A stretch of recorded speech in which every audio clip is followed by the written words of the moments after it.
রসুলে পাক সাল্লাল্লাহু আলাইহি ওয়াসাল্লামের সাহাবী থেকে বর্ণিত তিরমিজি শরীফের হাদিস। ওনারা বলে আল্লাহ রাসূল সাল্লাল্লাহু আলাইহি ওয়াসাল্লামের সাহাবী বলতেছেন, মদিনাতে আমরা মুনাফিক চিহ্নিত করতাম হযরতে আলীর দ্বারা। সুবহানাল্লাহ পড়েন।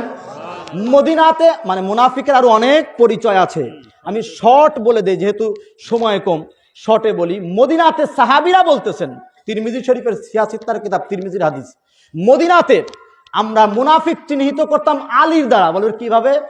বলে আমরা দেখতাম যেই ব্যক্তি হযরত আলীকে মোহাব্বত করে সে মুমিন, আর যে হযরত আলীকে মোহাব্বত করে না সে মুনাফিক। সুবহানাল্লাহ পড়বেন না? কেন? তখন ব্যাখ্যা দিয়েছেন সাহাবী, আমরা রসুলের পাক থেকে শুনেছি, রসুলের পাক সাল্লাল্লাহু আলাইহি ওয়াসাল্লাম বলেছেন কোন মুনাফিক কখনো আলীকে মোহাব্বত করবে না, আর কোন মুমিন কখনো আলীকে ঘৃণা করবে না। এটা তিরমিজি শরীফের হাদিস।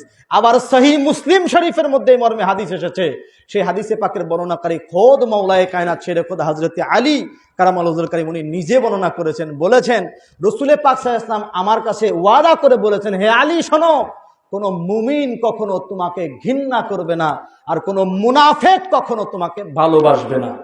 তাহলে মুনাফিকের অসংখ্য পরিচয় আছে, তার ভিতর থেকে এই ছোট্ট পরিচয় যদি আপনি নিয়ে নেন, কোন ব্যক্তির যদি পরীক্ষা করতে চান সে মুমিন নাকি মুনাফিক, তাহলে তার কাছে গিয়ে হযরতে আলীর কথা তুলে ধরবেন। যদি দেখেন তার মুখটা কালো হয়ে গেছে মনে করবেন মুনাফিক, আর যদি দেখেন মুখে হাসি ফুটে গেছে মনে রাখবেন মুমিন। সুবহানাল্লাহ বলেন। এটা হাদিসে নববী। আল্লাহর নবীর সাহাবীরা মুনাফিক চিহ্নিত করতেন হযরতে আলীর দ্বারা, তো আমি কার দ্বারা করব বলেন?